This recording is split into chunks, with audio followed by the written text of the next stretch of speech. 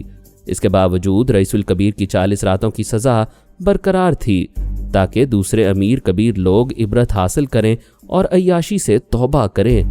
انسان کو صراط مستقیم پر چلانے کے لیے آسمان سے صحیفے اتارے گئے، رسول بھیجے گئے، خدا کی طرف سے ہدایات ملتی رہیں، پھر بھی انسان گمراہی کی راہ پر چلتا ہے۔ غلط راہوں پر چلنے والوں کو محبت سے، دولت سے یا طاقت سے راہ راست پر نہیں لایا جا سکتا تھا، پھر بھی اپنی کوششوں سے 2-4 کو ضرور صراط مستقیم پر لایا جا سکتا ہے۔ جمیلہ راضی یہی چاہتی تھی کہ سب نہ صحیح چند عیاش دولت مند راہ راست پر آ جائیں۔ اس کی کوششوں سے اللہ تعالیٰ جسے چاہے گا عزت دے گا اور جسے چاہے گا اسے رئیس الکبیر کی طرح ذلتیں دیتا رہے گا۔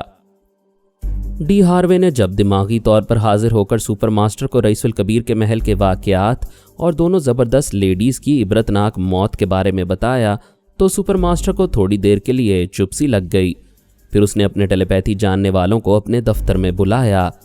پچھلے دنوں ٹرانسفارمر مشین کو درست کرنے کے بعد 4 ٹیلیپیتھی جاننے والے پیدا کیے گئے تھے، جن میں سے ایک داؤد منڈولا تھا جو ان دنوں اسلام آباد گیا ہوا تھا۔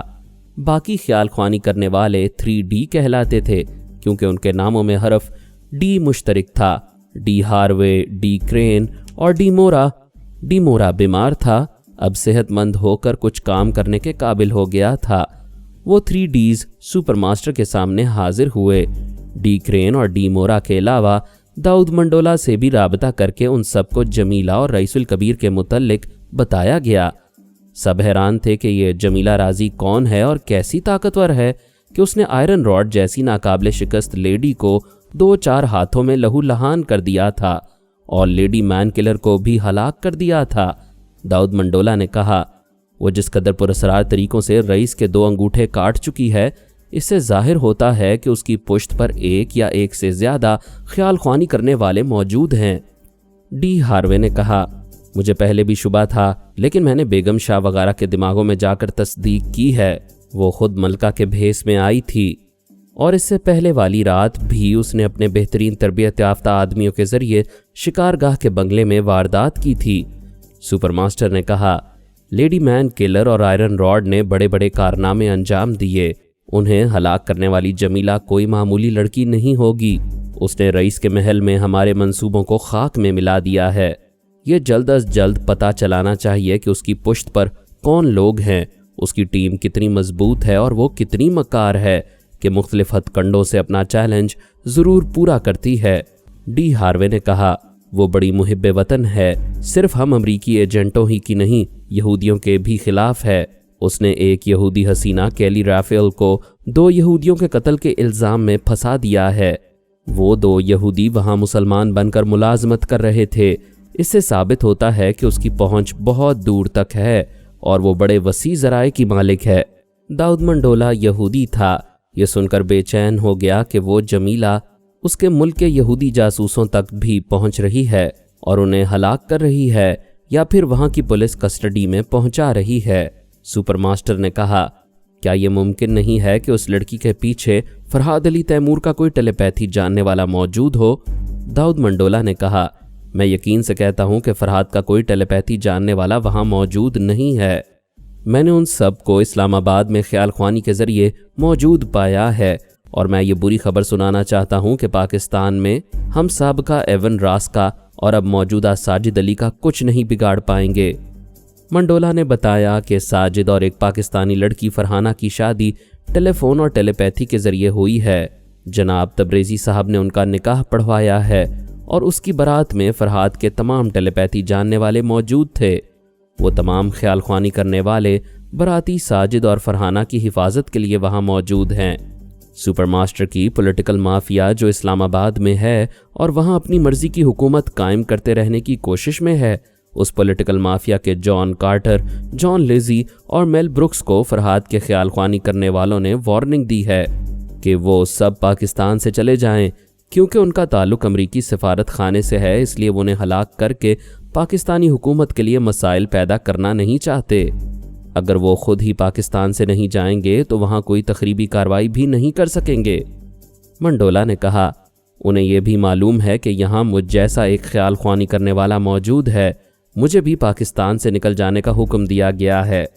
آپ سمجھ سکتے ہیں کہ فرحاد کے پاس خیال خوانی کرنے والوں کی فوج ہے، وہ لوگ مجھے اسلام آباد میں ڈھونڈ نکالیں گے، میں کوئی خطرہ مول لینا نہیں چاہتا، اس لیے آج رات کی فلائٹ سے واپس آ رہا ہوں۔ اگر آپ کا حکم ہو تو مشرق وسطیٰ میں کچھ روز کے لیے رک جاؤں اور جمیلہ کی حقیقت معلوم کرنے کی کوشش کروں۔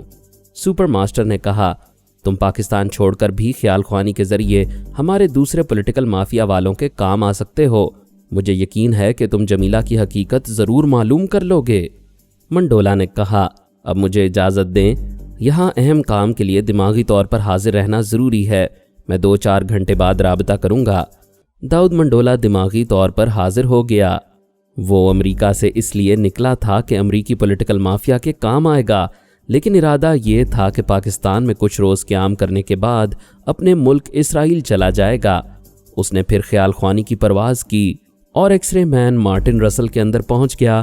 ایکس رے مین کے دماغ پر قبضہ جمانے کے بعد وہ خفیہ یہودی تنظیم کے تمام ایڈم برادرز اور الپا کے دماغوں میں پہنچا ہوا تھا، اور ان میں سے کوئی یہ نہیں جانتا تھا کہ کوئی داؤد منڈولا بڑی خاموشی اور رازداری سے ان سب کا سربراہ بنا ہوا ہے۔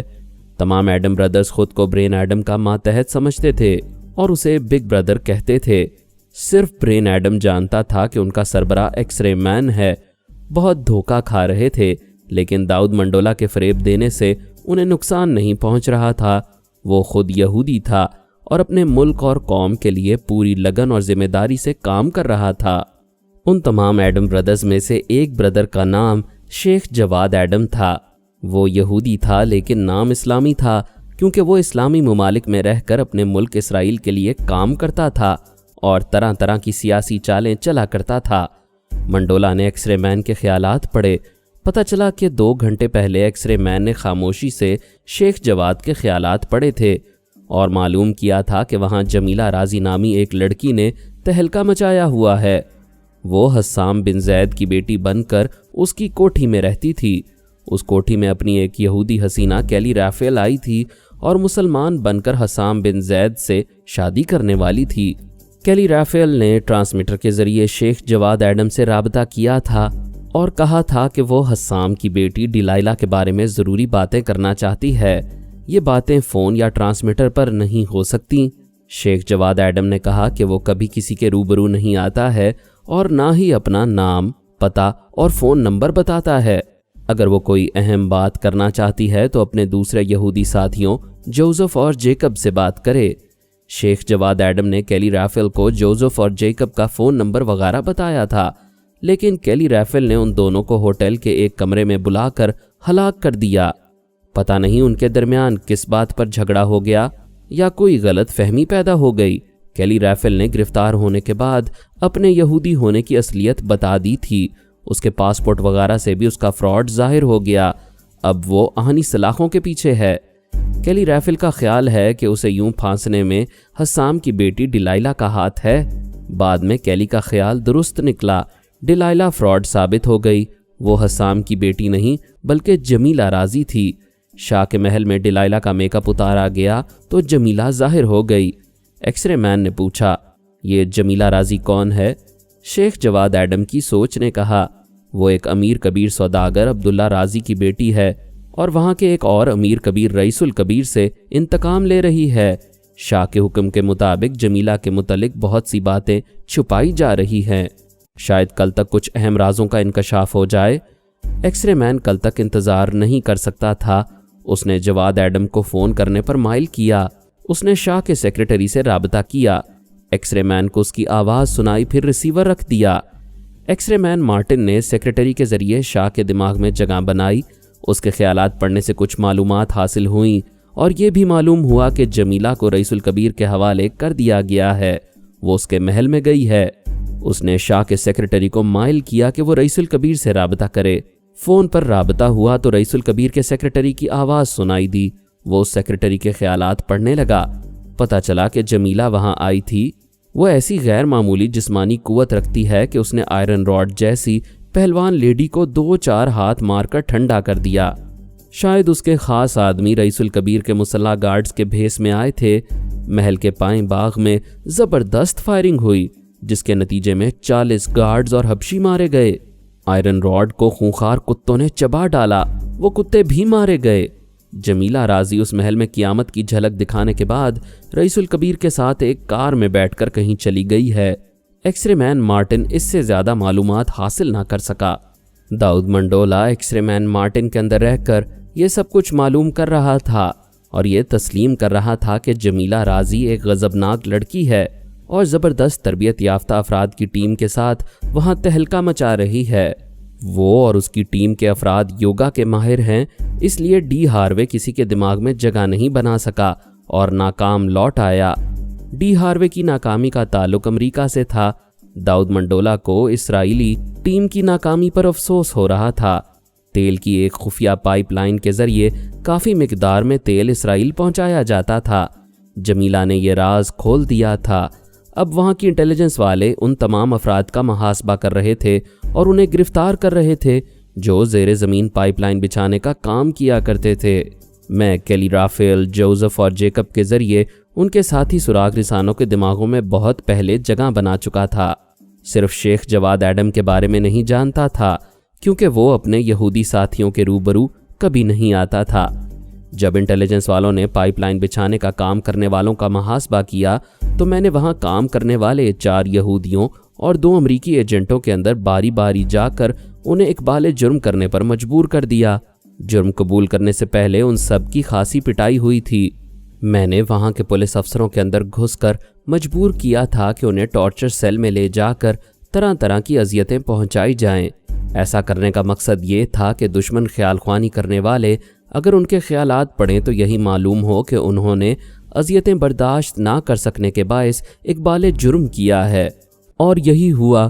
منڈولا نے مختلف ذرائع اختیار کر کے گرفتار ہونے والے یہودیوں کے خیالات پڑھے تو یہ شبہ نہیں ہوا کہ میں نے یا کسی خیال خوانی کرنے والے نے ان یہودیوں کو اپنا بھید کھولنے پر مجبور کیا تھا۔ انہوں نے خود مجبور ہو کر سب کچھ اگل ڈالا تھا۔ داؤد منڈولا نے سوچا، ہمارے 2 جاسوس جوزف اور جیکب مارے گئے ہیں، کیلی رافیل اور 4 یہودی جیل میں ہیں۔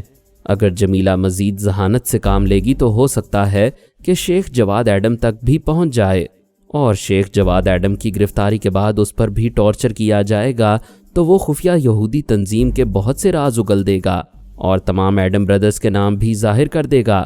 لہٰذا جب تک جمیلہ قابو میں نہ آئے تب تک شیخ جواد ایڈم کو اس ملک میں نہیں رہنا چاہیے۔ اس نے ایکس رے مین مارٹن کے اندر بھی یہی خدشہ پیدا کیا۔ مارٹن نے برین ایڈم کو جمیلہ کے خطرے سے آگاہ کیا۔ برین ایڈم نے ٹیلی پیتھی جاننے والے ٹیری ایڈم سے فون پر رابطہ کیا اور کہا، جب تک جمیلہ راضی کی طاقت اور مستحکم ذرائع کا ہمیں مکمل علم نہ ہو تب تک برادر جواد کو اس ملک میں نہیں رہنا چاہیے۔ اسے کہو کہ آج ہی خلیج کی کسی ریاست میں چلا جائے۔ اگر وہ ظاہر ہو جائے گا تو ہماری خفیہ تنظیم کے بہت سے راز اس سے اگلوا لیے جائیں گے۔ تم فوراً برادر جواد سے رابطہ کرو۔ ٹیری ایڈم نے ریسیور رکھ کر خیال خوانی کی پرواز کی، پھر شیخ جواد ایڈم کے پاس پہنچ کر کوڈ ورڈز ادا کیے۔ اس کے بعد بگ برادر برین ایڈم کا پیغام پہنچایا۔ شیخ جواد ایڈم نے کہا، مجھے اندازہ ہے کہ جمیلہ وسیع ذرائع کی مالکہ ہے۔ میں خفیہ طور سے اس کی نگرانی کرتا رہا ہوں۔ ابھی 2.5 گھنٹے پہلے میں رئیس الکبیر کے محل کے قریب اپنی کار میں تھا۔ میں نے جمیلہ اور رئیس کو ایک کار میں جاتے دیکھا، پھر ان کا تعاقب کرنے لگا۔ وہ کار تقریباً 1 کلومیٹر دور جانے کے بعد اچانک رک گئی کیونکہ ایک دوسری کار نے اس کا راستہ روک لیا تھا۔ جمیلہ رئیس الکبیر کو چھوڑ کر اس کی کار سے نکل کر دوسری کار میں جا کر بیٹھ گئی جس نے راستہ روکا تھا۔ وہ کار ایک ٹرن لے کر دوسرے راستے پر جانے لگی۔ میں اس دوسری کار کا تعاقب کرنے لگا۔ وہ سوچ کے ذریعے ٹیری ایڈم کو یہ رپورٹ سنا رہا تھا۔